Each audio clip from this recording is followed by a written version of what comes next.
printemps des cimetières. C'est une appellation qui paraît un peu curieuse au départ, mais en fait, comme vous avez pu le lire dans les médias, ça fait 9 ans que la région Auvergne-Rhône-Alpes a lancé cette animation-là, qui petit à petit est devenue nationale. Et même l'année dernière, il y avait des communes de Belgique et du Luxembourg qui ont fait cette animation-là. Je vois que demain, à Redon, demain matin, il y a une visite sur le thème des personnalités du cimetière de Redon, enfin, un choix de personnalités. Et nous, ici, on a choisi de faire sur le thème donc, de la guerre 39-45, plus exactement l'année 1944, puisque ça va de les 80 ans du débarquement, mais aussi de la libération, par la suite, la même année, de Pluhermel. Et puis, il y avait eu aussi, juste après ce débarquement, le bombardement de Pluhermel, qui a fait 31 victimes. Donc ça fait beaucoup de raisons de choisir ce thème-là en ce 80e anniversaire du débarquement. Alors, ce cimetière de Pluhermel, c'est ce qu'on appelle le vieux cimetière, mais il y en a eu beaucoup avant, enfin plusieurs.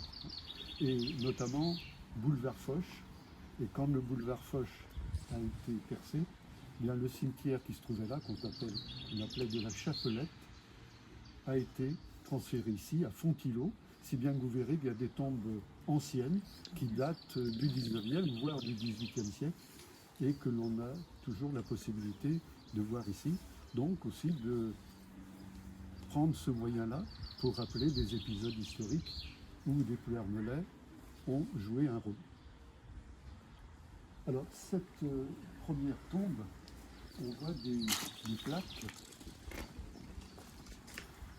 avec notamment, là aussi, anciens combattants, c'est celle-là que je vous ai montré, avec les anciens combattants prisonniers de guerre à leurs camarades. Et puis, vous voyez qu'il y a le mot stalag, et peut-être certains d'entre vous le connaissent, et n'hésitez pas, parce que vous pouvez avoir des membres de votre famille qui ont vécu ces événements-là et qui vous les ont rapportés, n'hésitez pas à intervenir le cas échéant. Mais on voit donc des fils de fer barbelés, ce sont donc des personnes qui ont été prisonniers de guerre, et Stalag, c'était le nom d'un camp de prisonniers de guerre, ce qui ne veut pas dire qu'ils étaient vraiment dans un même espace, parce qu'il y avait ce qu'on appelle des commandos, c'était comme ça dans les camps de concentration aussi, où il y avait des groupes qui allaient faire des travaux dans la campagne, voire dans une usine, mais pour les prisonniers de guerre, c'était souvent chez des agriculteurs, pour remplacer les Allemands qui étaient partis au combat. Sur certaines plaques, on voit FFI aussi, Force française de l'intérieur. C'est le regroupement des mouvements de résistance qui avait été décidé par le gouvernement provisoire qui siégeait en Algérie à l'époque et qui a été décision prise le 1er février 1944. Donc c'est vraiment la dernière période du conflit, au moins pour la France. Les mouvements de résistance s'étant constitués bien avant, mais chacun étant quelquefois un peu isolé les uns des autres.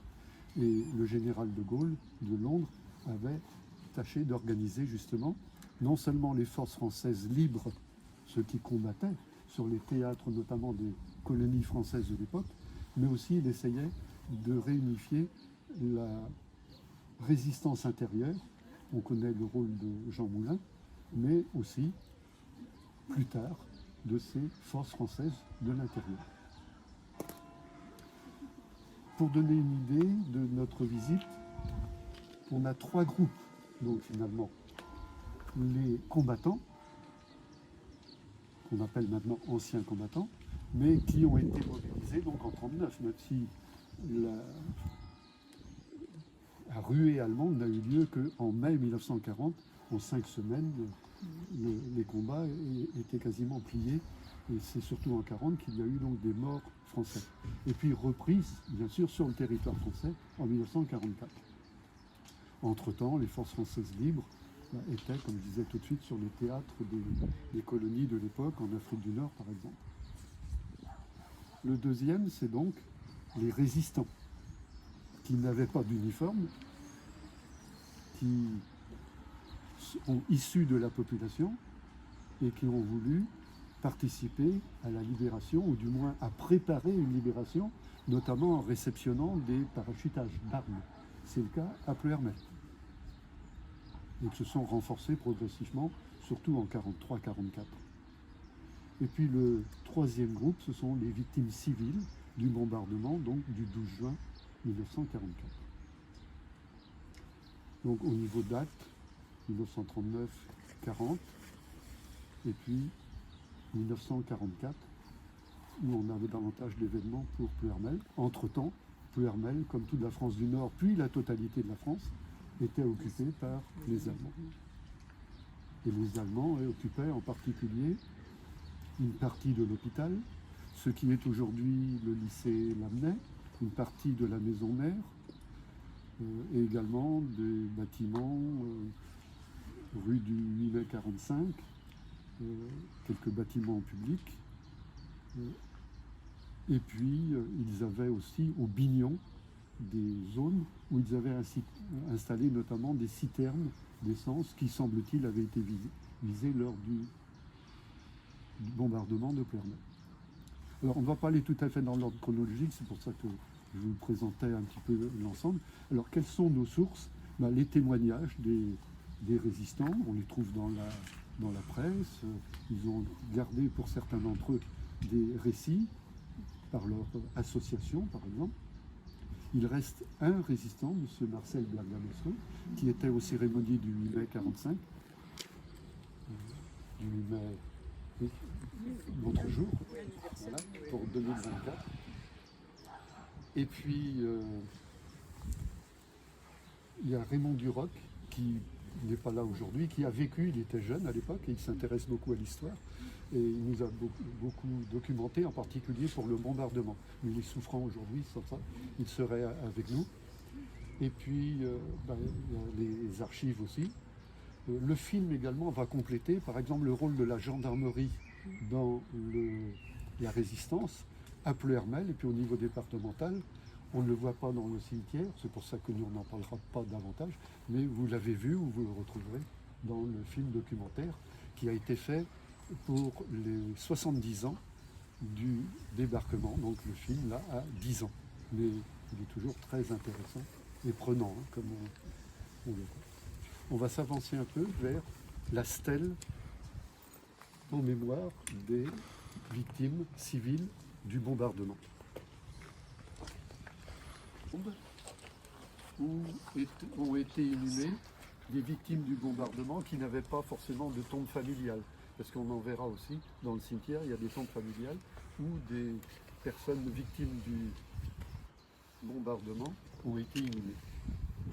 On voit ici la liste des 31 victimes. La plupart sont mortes directement, 4 sont décédées les jours suivants. Ils avaient été transportés à Malétroit et 4 blessés sont aussi décédés.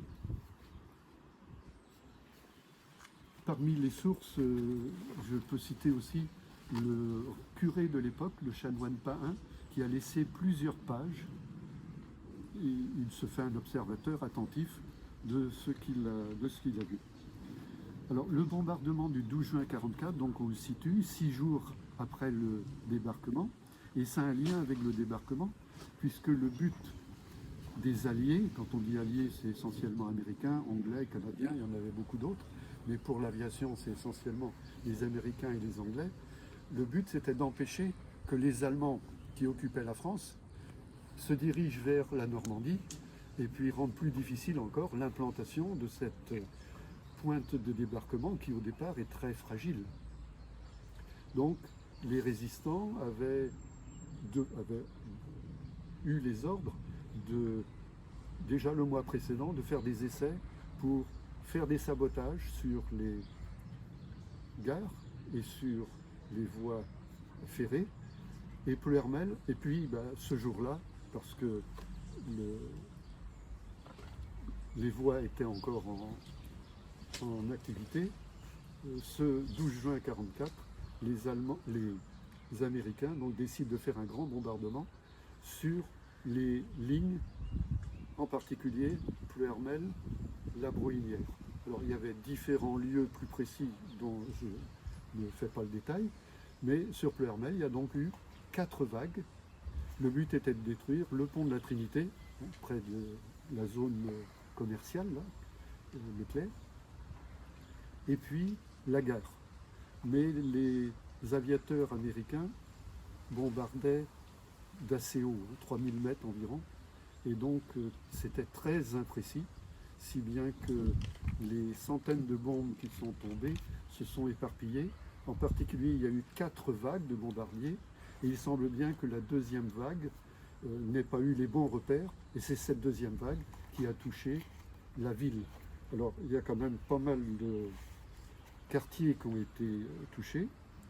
Les plus touchés, c'est le milieu de la rue du Val, depuis le presbytère jusqu'au numéro 60 actuel, le bloc des Carmes, où à l'époque était la gendarmerie, et en particulier, il y a des classes, enfin un local qui abritait des classes de l'école Lamennais, parce que les Allemands, comme je vous disais, occupaient une partie de l'école, et les élèves, il était 8h30, ils rentraient, ils étaient sous le porche de la rue du Val, de la rue des, pardon, de la gare.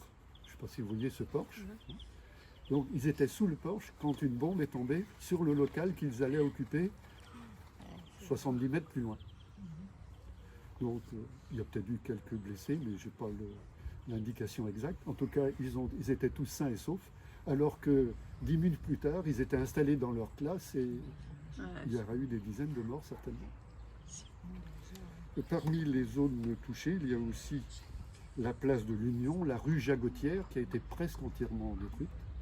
C'est pour ça qu'il y a des nouveaux bâtiments aujourd'hui. Le chemin du Tournicet, les dépendances de l'hôpital.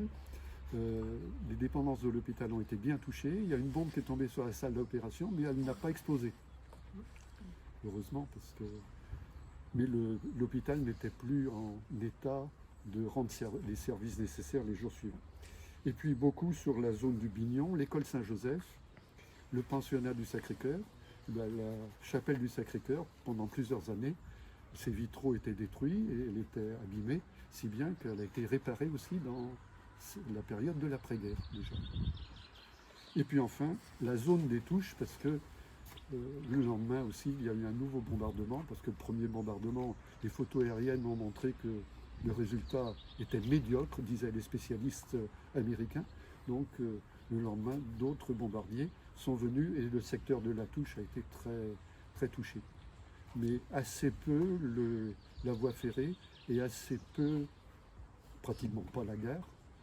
C'est pour ça que les Anglais sont revenus, juste une parenthèse, le 18 juin, à quelques bombardiers, et eux, ils bombardaient en piqué, ils descendaient à 50 mètres, et aiguillage par aiguillage, ils ont détruit quasiment tous les aiguillages de la gare, mais il n'y a pas eu de civils tués, il y avait simplement 2 déserteurs allemands, dont un a été tué, puis l'autre était blessé, et puis il a survécu, il est venu à Pleuhermel d'ailleurs, quelques années plus tard, remercier en quelque sorte pour les soins qu'on lui avait prodigués. Donc voilà les personnes qui ont été inhumées directement ici. D'autres sont inhumées, comme je disais, dans les tombes familiales, et d'autres, enfin, ont été inhumées ailleurs, en général dans leur commune de naissance où ils habitaient, parce qu'il y avait des réfugiés aussi à Pleuhermel. En particulier, il y avait des réfugiés du Nord, en haut de la place de l'Union, et quand ils ont vu... C'est une famille nombreuse qui occupait un bâtiment. Quand ils ont vu les avions tournoyer de bonne heure ce 12 juin, ils avaient déjà sans doute vécu ça dans le Nord. Ils savaient que ces avions légers venaient en repérage. Ils sont vite partis vers la campagne. Bien leur en a pris parce que leur maison a été complètement détruite. Ce 12 juin 1944. Je ne sais pas si vous avez des questions, des témoignages aussi à... parce que vous avez pu connaître ça ou entendre des choses dans vos familles. Alors, je vous invite à passer à l'étape suivante, qui sont les résistants. Car le mouvement de résistance a été assez important à Clermont. De la famille Oliveau.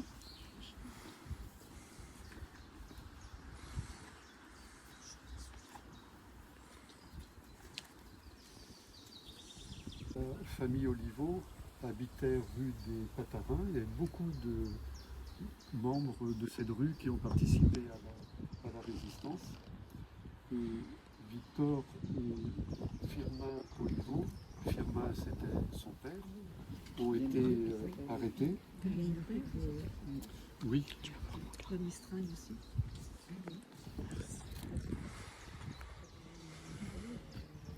Ils habitaient là où M. Josse a eu sa pâtisserie ensuite.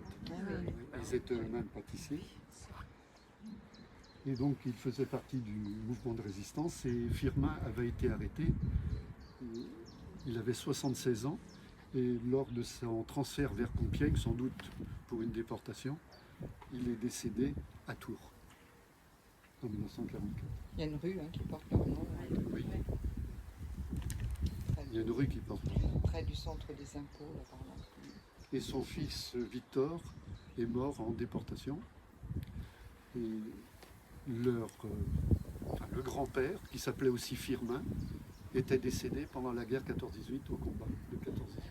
Donc voilà une famille, grand-père, père, petit-fils, qui a été décimé par la guerre.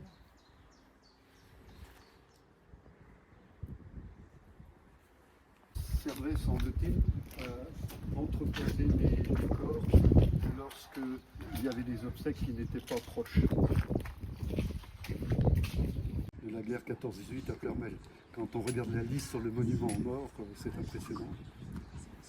Alors voici 4 résistants que l'on a inhumés ensemble, car ils ont été fusillés le même jour, le 30 juin 1944, à Rennes. Auparavant, ils avaient donc été arrêtés et pour certains transférés à Penthièvre, centre de torture dont vous avez peut-être entendu parler. Et puis ensuite jugés et exécutés à Rennes. Alors Henri Calindre, je vais dire quelques mots sur chacun, était secrétaire de mairie, c'était le fils d'un libraire et éditeur de cartes postales, qui au départ habitait rue de la Gare. Et il travaillait à la mairie, et son activité secondaire, c'était de se produire. Il écrivait des pièces en gallo, et il se produisait dans des fêtes de patronage, ou quelquefois plus importants, il aimait cela, et sous le nom de Mistringue. Vous avez sûrement entendu parler. Je vais vous montrer sa photo. C'est souvent cette photo-là que l'on voit, où il a une tenue un peu bretonne.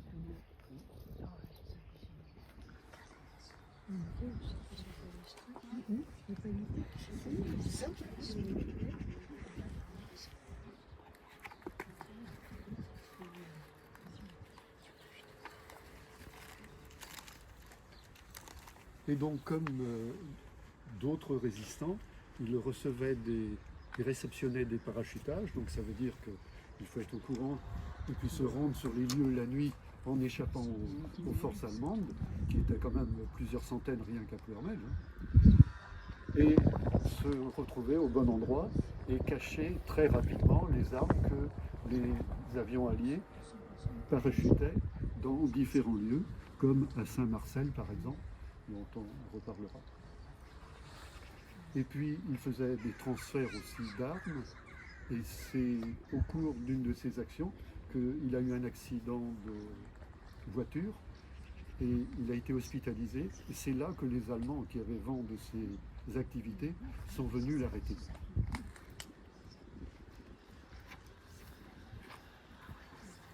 Louis Chérel était dans le même groupe et il a été arrêté avec lui et fusillé le même jour aussi. Qu'est-ce que ça s'est fait, ces tombes-là? Celle-là, je pense que c'est après la guerre parce que les obsèques, donc ils ont été fusillés le 30 juin. Les obsèques ont eu lieu le 10 septembre, des obsèques importantes. Ils ont été inhumés le 13. Alors je ne sais pas si les monuments étaient prêts, mais ils ont pu être faits après. Il y a la guerre 14-18 là, je crois. Avant, oui. Oui. Et il y a ça là. On voit bien qu'ils ont C'est gardé. bizarre quoi. Oui, mais Il y avait un trou ou alors il n'y avait rien là. oui, mais chronologiquement, ça peut s'expliquer quand même parce que Bah oui, faut expliquer. ils ont sans doute été inhumés avant ceci. Mais on va en reparler là parce que c'est des anciens combattants. C'est pour ça que vous voyez d'ailleurs que, alors c'est vrai qu'on a gardé le même style de monument, mais vous voyez que c'est la croix de Lorraine qui est là, qui indique bien que on est là dans le mouvement qui répond à l'appel du 18 juin du général de Gaulle. Et autant il y avait les forces françaises libres et puis les forces françaises de l'intérieur qui ont le même symbole, la croix de Lorraine. Et on remarque que pour les uns et les autres, c'est indiqué mort pour la France.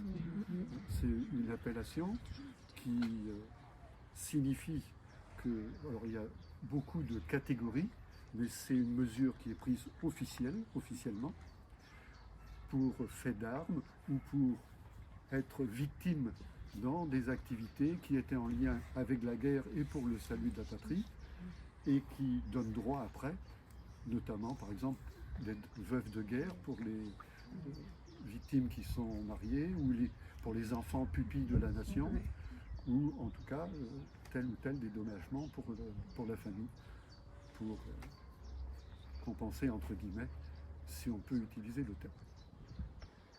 Donc mort pour la France, ça peut être dans différentes catégories.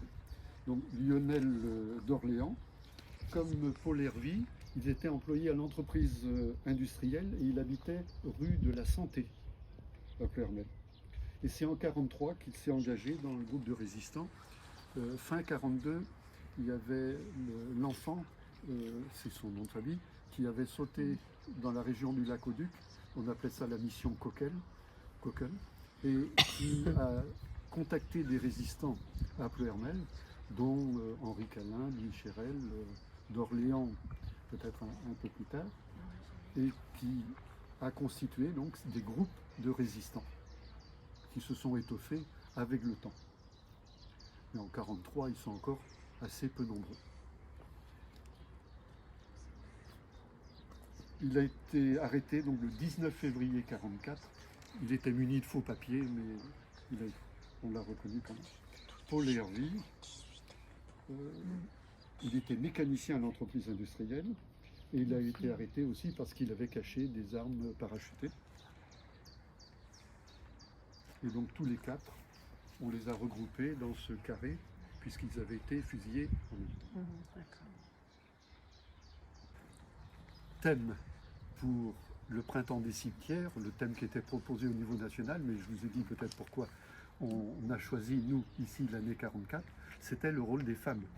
Alors ça nous interroge aussi sur le rôle des femmes que pour le moment, on n'a pas vu, sauf dans le film quand même. Oui. Hein, vous avez remarqué. On a parlé dans le film. Alors, à Ploërmel comme ailleurs, les femmes étaient souvent chargées de transmettre les messages, ce qui pouvait être dangereux aussi, mais on ne peut pas contrôler toutes les personnes qui passent dans une rue, et c'est facile de cacher un message plus facile que des armes. Elles ont aussi caché des armes, en particulier les personnes qui étaient dans des fermes. Et en particulier, mais c'est un couple parmi d'autres, hein, c'est monsieur et madame Garin à Quéon qui ont caché des armes dans leur ferme. Il y a aussi, je crois que c'est une famille Launay à Campénéac, à Dinard. Oui, c'est mon grand-père et ma grand-mère. C'est votre Ouais. grand-père, votre grand-mère. Vous pouvez en dire peut-être quelques mots. Du coup, les Allemands sont intervenus donc après à la ferme parce qu'ils ont su qu'il y avait des armes, mais ils ne les ont pas trouvées, parce que comme on a vu dans le film, ils ont été évacués dans la nuit. Et ma grand-mère a décidé, parce qu'il y a nos voisins qui s'appelaient, donc c'était la famille Foulon-Méance, il y a eu des filles qui avaient été, je crois, emmenées jeunes, qui avaient été torturées, etc. Et que ma grand-mère a décidé de partir avec ma mère. Et mon grand-père est resté, donc il a été attrapé par les Allemands et déporté. Et il est mort en camp de concentration. Il est mort Oui, en déportation. et après, ma grand-mère est allée dans la région parisienne parce qu'on avait de la famille là-bas. Quand elle est revenue, ma mère s'est cachée au château de la Grette Calac à Montneuf. Et là, c'est, alors je ne sais plus comment s'appelait la châtelaine, qui l'a protégée et qui a évité, parce que quand les Allemands sont arrivés là, elle lui a dit qu'est-ce qu'on va faire de toi, Marie, donc elle l'a protégée et puis ils ont réussi. Oui, parce que quand elle est revenue, c'était encore la guerre. Oui, donc ils se sont cachés avec des faux papiers également. Ouais. Et c'était un périple assez impressionnant. Ouais. Forcément, Ouais. cacher des armes, c'était aussi Oui, puis extrêmement partir long. comme ça, ma grand-mère, elle a eu une présence d'esprit incroyable, que son mari ne voulait pas partir, il voulait rester dans sa ferme. Et, voilà. Donc, c'est vrai que- Ils savaient que les Allemands allaient arriver. Ah oui, ils savaient, parce que quand ils étaient venus, ils sont repartis, si vous voulez, mais ils savaient qu'ils allaient revenir. Donc c'est pour ça qu'ils ont décidé de partir très très vite. Ouais. Et effectivement, ils sont repassés après. Donc voilà. Merci C'est pour ça le- qu'on va tous les ans, on va à la stèle de Guinac, donc en Campagnac. Il y a la commémoration Oui, il y a une stèle ici. Oui, sur la voilà. route de Trévente. Oui, voilà, c'est ça. Et on se retrouve avec toute la famille. Ouais.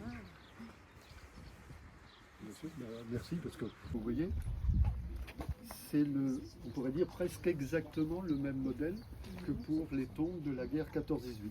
Ouais. Et on retrouve une croix qui pourrait être la croix de guerre, je ne sais pas s'ils ont vraiment voulu mettre ça, et toujours mort pour la France. Et si vous regardez les dates de décès, par exemple Marcel Tétiot, 1943, Pierre Leblay, 40, Henri Delourme, 40, Robert Bouchet, 44. Et Pierre Fauvel, 43. Alors, je laisse les trois derniers pour le moment de côté, mais on voit que 1940 ou 44, il y a des combats. 40, les Allemands nous envahissent. 44, c'est l'année où, après le débarquement, c'est les libérations de la France, il y a des combats partout. Donc, on pourrait penser que là, on connaît la raison du décès de ces anciens combattants. Ce sont des soldats qui étaient mobilisés. Et si on regarde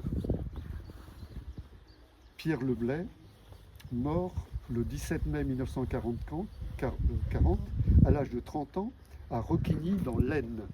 L'Aisne, c'est là, en effet, nord de la France, où il faut arrêter l'avancée des Allemands.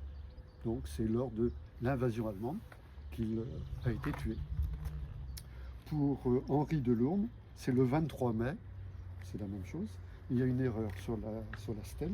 Et à Blessy, dans le Pas-de-Calais, lors de combats, aussi, bien sûr, contre l'armée allemande, mais j'ai regardé sur un site et on voit que c'est une opération qui, vous avez sûrement entendu, du rembarquement des troupes françaises qui étaient encerclées dans la poche de Dunkerque, en ce milieu de l'année 1940.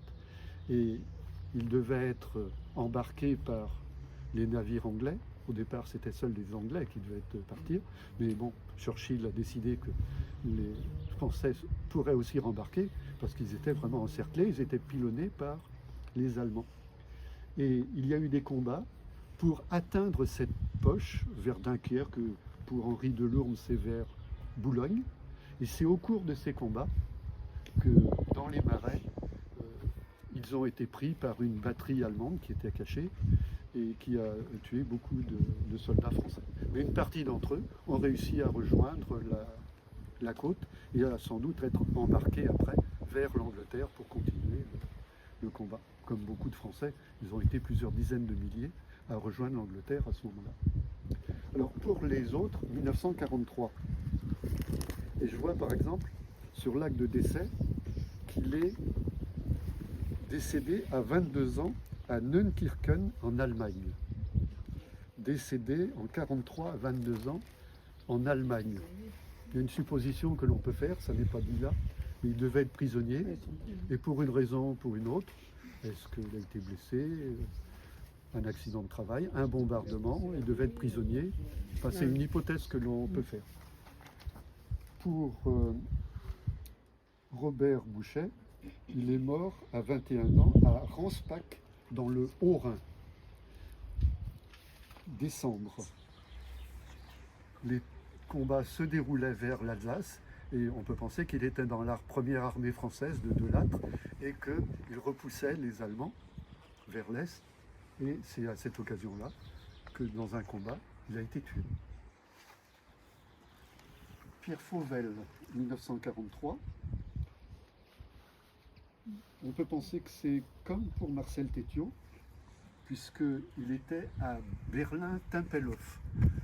Tempelhof, c'est un des aéroports de Berlin. Alors, il était prisonnier sans doute là, et peut-être lors d'un bombardement, ou pour une autre raison, mais que cette région d'Allemagne, cette région de Berlin ait été bombardée par les Alliés, ce n'est pas étonnant, donc on peut penser que c'est en tant que prisonnier de guerre aussi qu'il est décédé. Donc, bien sûr, mort pour la France, toujours, puisqu'il était militaire. Les trois derniers, je vous laisse, en regardant l'année de décès, et mettre des hypothèses. Des prisonniers au fin fond. Alors, ça n'a pas forcément de lien avec la Seconde Guerre mondiale. Et on a mis des soldats qui sont morts dans d'autres opérations. Alors, 59, en Algérie. Donc, Claude Gisard, c'est lors d'une embuscade. Et il est mort à l'hôpital d'Alger. Et ici, en effet, c'est l'Indochine. Oui. Le sud de l'Indochine de l'époque, qu'on appelait la Cochinchine, la région de Saigon, c'est le sud du Vietnam actuel. Car aussitôt après, c'est les conflits de maintien de la France dans l'empire colonial, dans son empire colonial. Ce sont les guerres qui se sont déroulées. Monsieur qui est venu, mais c'est pas Joinzo là, qui m'a dit, je vais voir la tombe de mon père, il était ancien FFI. Mais il n'est pas mort à cette époque-là. Oui. Donc c'est un ancien FFI. Comme on va voir aussi, et comme on a vu déjà tout à l'heure, des tombes d'anciens combattants qui sont morts après. Ils avaient fait partie d'une amicale d'anciens combattants. J'ai connu cet épisode-là avec mon père qui était ancien prisonnier de guerre. Et quand j'étais tout jeune, j'allais au bal des anciens prisonniers.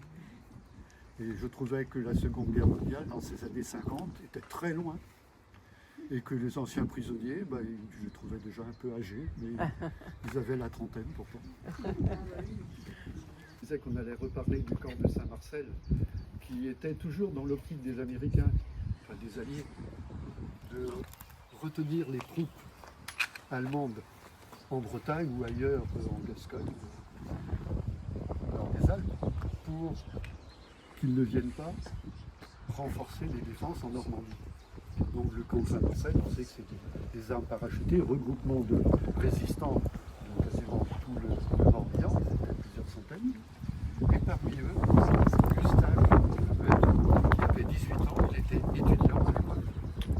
Et donc il a rejoint ce qu'on a appelé le camp de Saint-Marcel, on a fortifié un espace et utilisé les armes, y compris d'ailleurs quelques canons et jeeps, puisque les Américains avaient aussi parachuté à la fois des armes et quelques parachutistes français.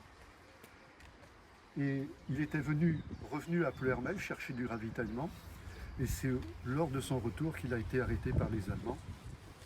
Et il a été torturé et presque aussitôt fusillé, très proche du lieu d'habitation de ses parents, puisque c'est à l'entrée de Pleuhermel, sur la route de Josselin.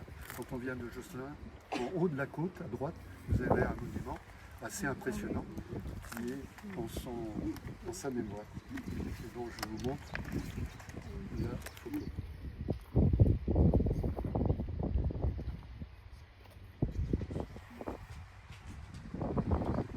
Là, l'ancien FFI, France française de l'Indochine. On va aller déporté et qui est décédé en 2013. Vous avez peut-être eu l'occasion de voir son portrait. Il a été dans un des bulletins municipaux aussi des années passées. Il était présent aux cérémonies régulièrement.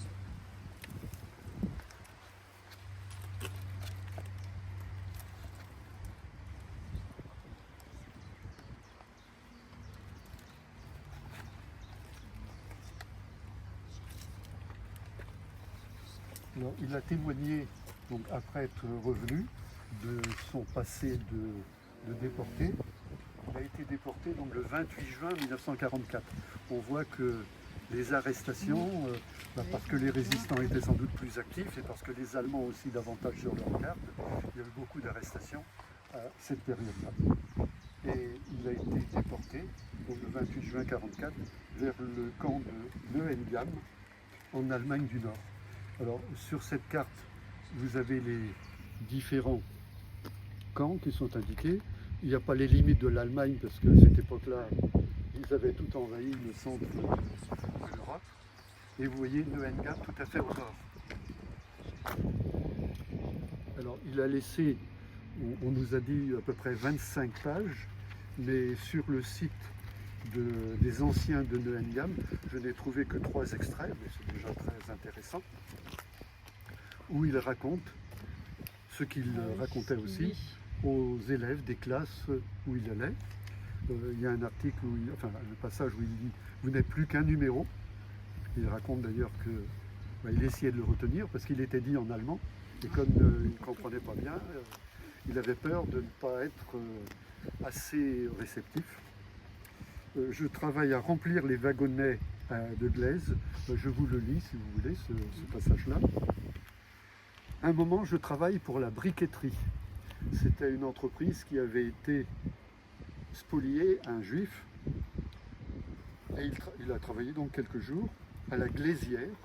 Donc, c'est de la terre qui va servir, une fois cuite, à faire des briques. Il fallait remplir des wagonnets et les pousser ensuite. Nous étions 4 à pousser un wagonnet. Ce n'était vraiment pas facile. La glaise colle à la pelle et avec les claquettes, comme chaussures c'était des claquettes, il vaut mieux marcher pieds nus. Sans parler des coups de schlag des capots qui font du zèle, car le camp et les garages des SS sont tout près.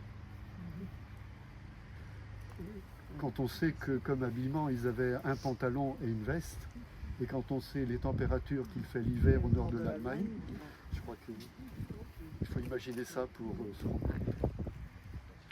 Donc, René Champrel. On est des cimetières, on pourrait voir aussi les différentes architectures. Roland, on fait une pause parce qu'il a la plaque FFI, donc ancien résistant, mais également ancien résistant de moins de 20 ans. Donc il y a eu une association, une plaque de dénomination pour ces résistants plus jeunes.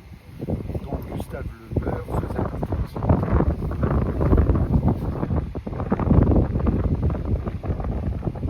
Et Michel Roland donc, est décédé en 1999, donc c'était aussi un ancien résistant. En face, on va voir 2 autres. On va les laisser un peu approcher.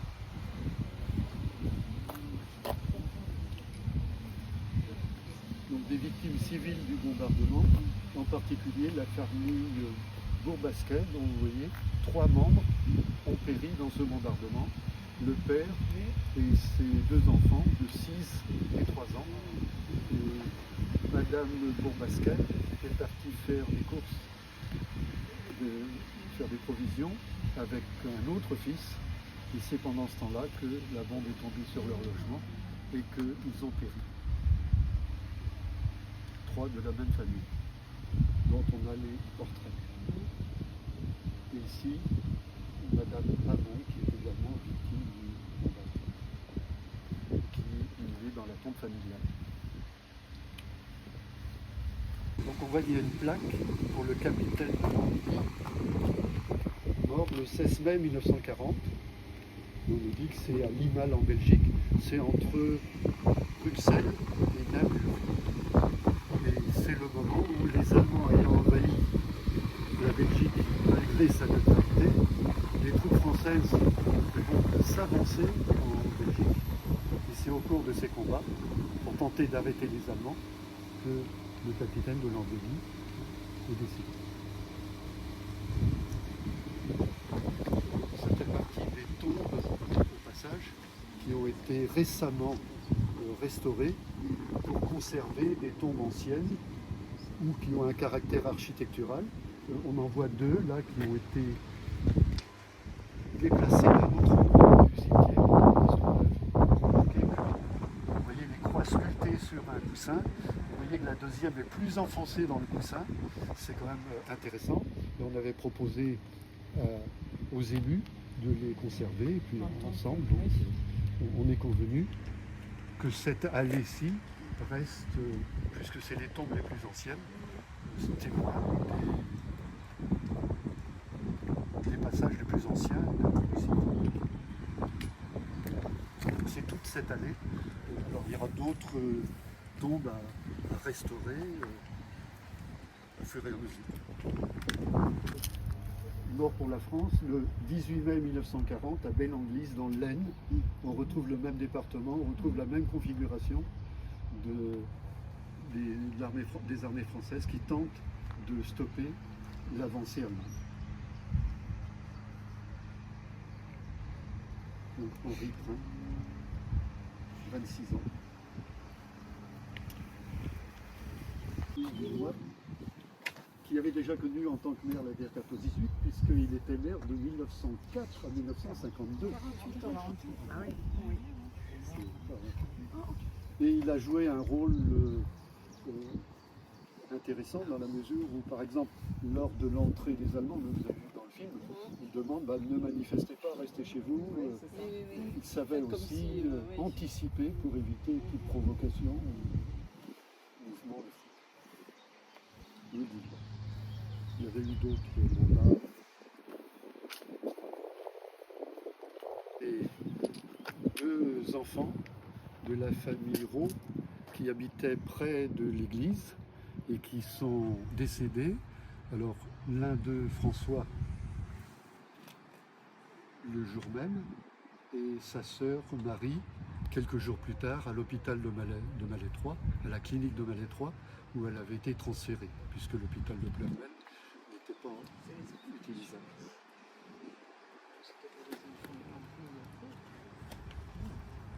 Donc ils avaient deux frères que vous avez peut-être connus. Michel Rau et également qui a été conseiller municipal.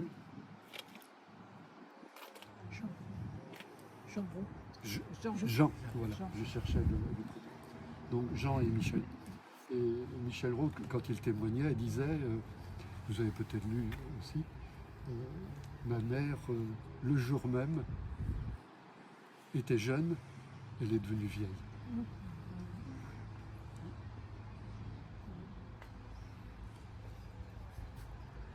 Ils habitaient juste près de l'église. Quand la bombe est tombée, c'était du côté du portail nord. Ils partaient pour se cacher, enfin ça brûlait. Tout à l'heure. Alors, je cherche. Joseph, 1888-1944. Ah oui, voilà. Donc il est décédé, on en parle dans le film, je crois. Son fils Louis, qu'on a vu tout à l'heure, dont on a vu la tombe, a été fusillé. Et quelques jours plus tôt, Joseph Chérel était mort sous la torture à Rennes.